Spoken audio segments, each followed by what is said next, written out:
Good morning, welcome to Planet Mojo. Today I'm going to trace the old barn skin onto the new barn skin and hopefully get this all cut out and ready to put on tomorrow.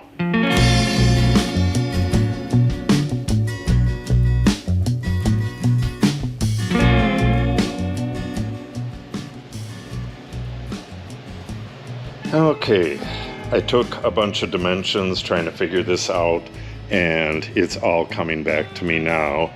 What you got to do, you have a long rabbet and a short rabbet, and this long one, the edge of this will land right on the center of your stud. These panels are 3/8 of an inch larger than the 48 that they should be to go center to center. And in the field of panels, that 3/8 is the overlap. You'll have a little bit of overlap at the corners, but that's not going to matter. That'll get covered by the corner trim.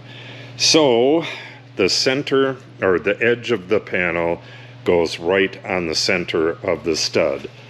And where is my tape measure? Here it is. From the edge of the panel, your center is going to be the right-hand side of one of the reveals here. And even though this is a different scale, that should be exactly the same. Yep, there it is. So if I line up the edge of the reveal with the edge of the reveal on there, and I have a good edge here, gets bad down there, but that won't matter. I have a good edge at the bottom, so I'll line it up here, here, and get this lined up with the center. Then this should automatically be correct.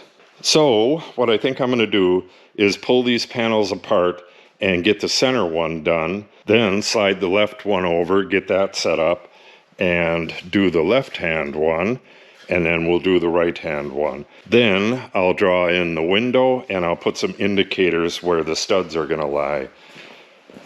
This is where the studs are going to lie, so I'll just put a couple dashes on them just to let me know, and then I can do that by eye the rest of the way.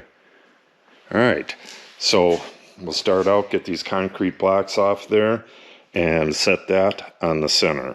Oopsie, I forgot about all these nails. I tapped this part way out and then cut all the nails, and some of them are full nails. I tried tapping one out and it didn't go anywhere.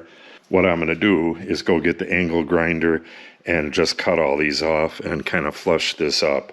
I'll get back to you when we have it all lined up on the floor.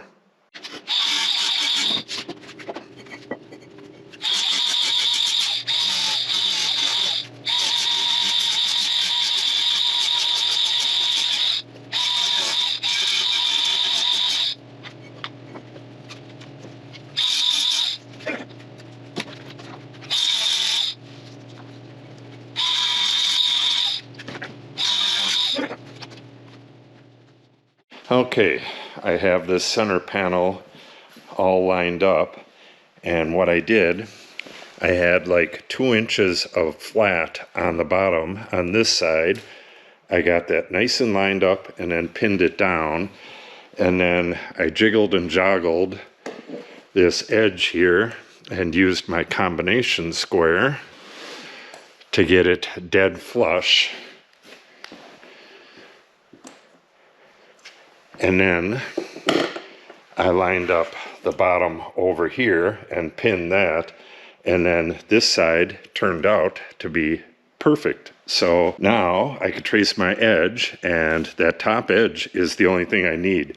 The window is going in a different location than this old one, so with that top edge I know where the center is.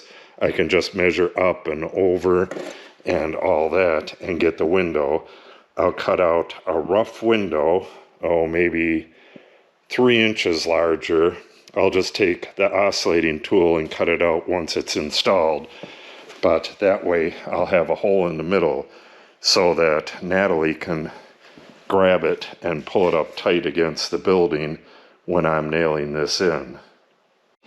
So Once I get that line traced, what I'm going to do is put my left-hand side on this panel. I decided to use this panel for the center because it was much flatter than these. And I'm going to be cutting off that curl. So I'll put my left-hand side on here, kind of square it up, and then trace a line that's 3 or 4 inches larger, and then just cut this right away. It'll be a lot easier to work with. Then I can slide it under there and get everything exact, and then trace the real outline a little bit later.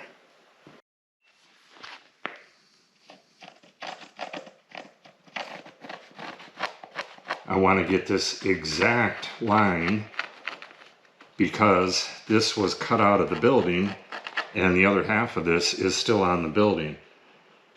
So it has to match this exact. And then when I go to cut this out, I'll cut on the other side of the line, and that way I'll end up with, roughly a 1/16 of an inch of a gap. And that's going to be filled with caulk and then molding over that, so that will not matter.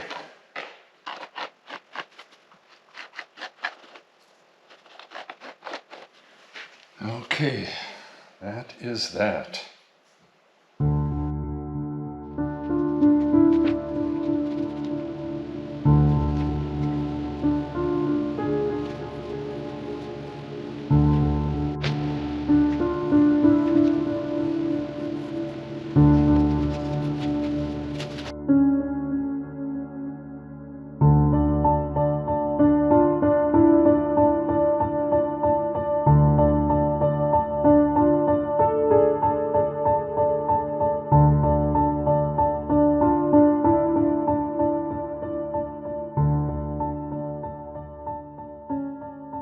Okay, I have this left side all set up.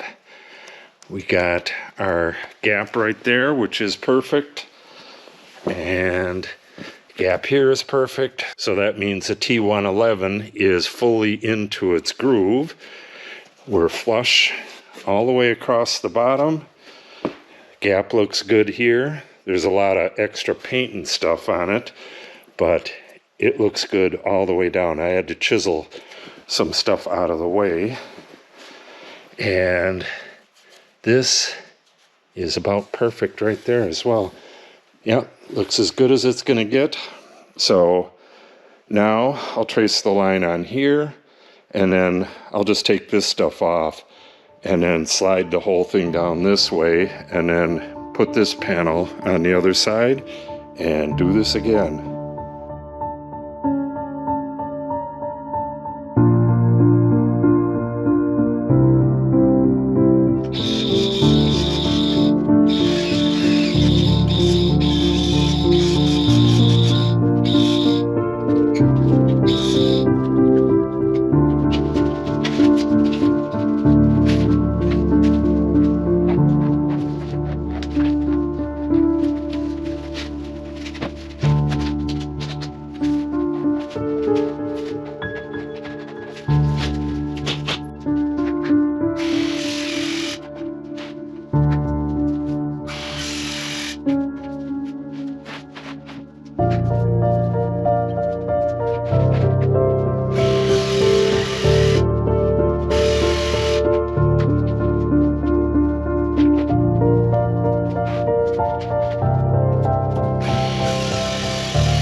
All right, I got the right hand side done.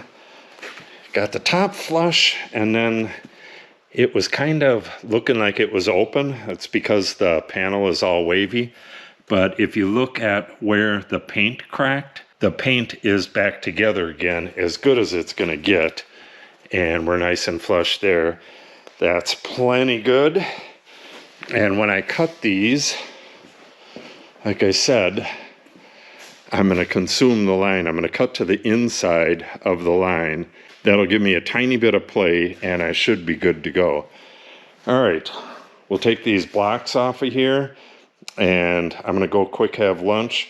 When I get back, I'll cut these out, and I'll measure for my window. Like I said, my dimensions that I have are just for the framing, and it goes down below the framing. So I'm going to get an exact dimension to the window. Don't want to mess that up. And then we'll get the window rough cut, and that'll be it for the day. I got this all set up, and I was about to head out to lunch, and then it dawned on me I have to make a cut on the bottom of all of these, and then I'll be putting on, oh, where is that? Back here. I'll be putting this on the bottom, this wood restore that'll soak way into the fibers and harden up. It'll never rot with that stuff on it. So I'll be coming back, cutting these to size, routing them, and painting them with this. They have to go in tomorrow, so I got to get all this done. I'll probably be working till 7, 8 o'clock tonight, which is going to be a long day, but it is what it is. All right, I'm back from lunch, and I cut the center part already. What I'm doing is just taking the circular saw and cutting on the inside of the line, just inside the line, but in a couple places it kind of swerves, and I'm just going nice and slow and moving the saw so that it gets all of the line cut, but not too far into it. I want, maybe a 32nd, a 16th bigger or smaller than what it was, but not much more than that. All right, let's get this one cut.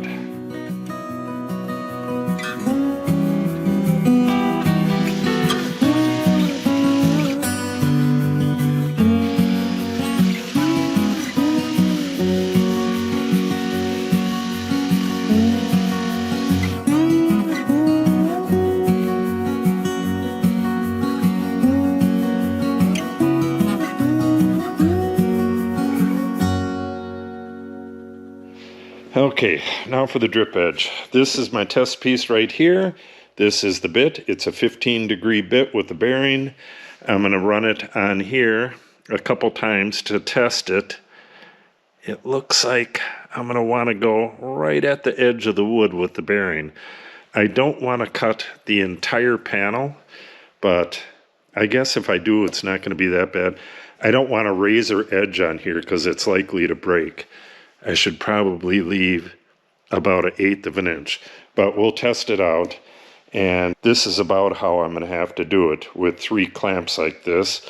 I'm going to have to route up to the clamp, stop, move the clamp, and then route the rest. It's just the way it is. Okay, let me get that chucked up and we'll give this a test. I think this is going to be right about where I want it right off the bat.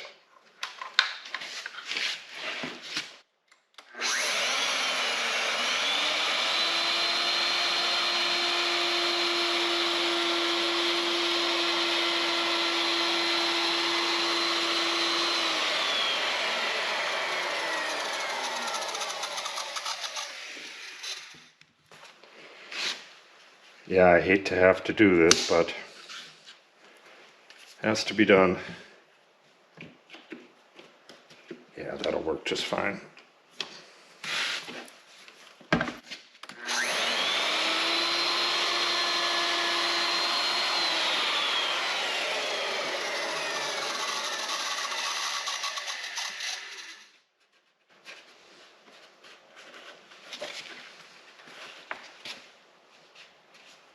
Yeah, I think that's going to do it. Let me try it with half the bearing.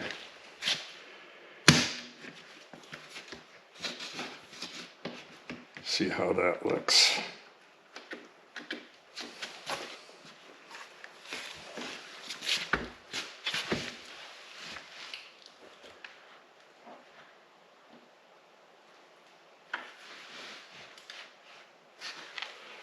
right about there.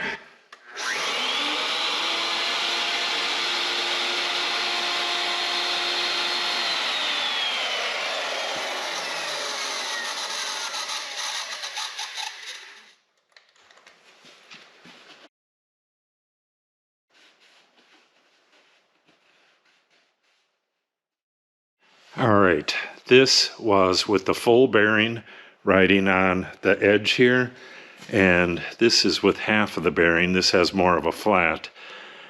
Yeah, that's too much of a flat. I think I'm going to go with that full bearing. This is about 1/8 of an inch of a flat. It is really nice and straight, and any water that comes down here is just going to roll off and drip down. Yeah, that's going to work great. And because this is bumped out, any water that goes down here is going to run off the face on the next panel down. It's not going to run underneath and rot this out. Good, good, good. All right, let's do the real deal.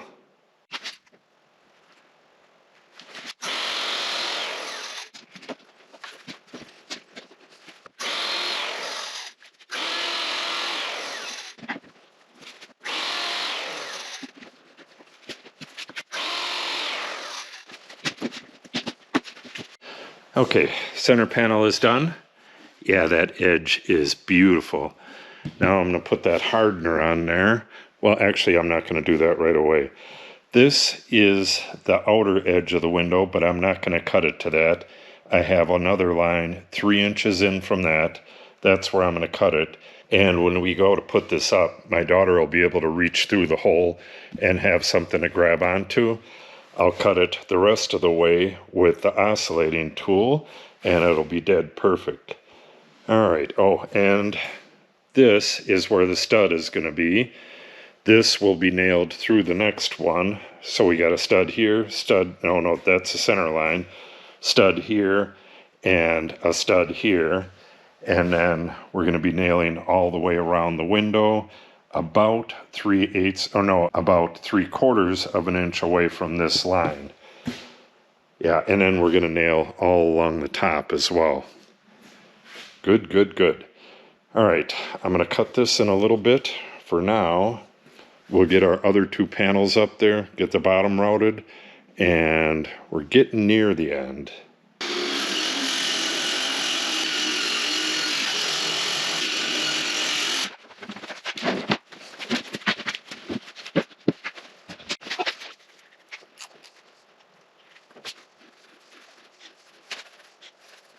All right, 100% done. I got all my cuts, I got my drip edge, I got everything marked, I got my rough opening cut, ready to go tomorrow. So when Natalie gets here tomorrow, we're going to start with that left-hand panel. Oh, I probably should have said something about that. These cutoff ones, when I put these on, this is going to go right to left. These go left to right. If you didn't do that, it wouldn't work. The center panel is just turned around, and one goes right to left, one goes left to right.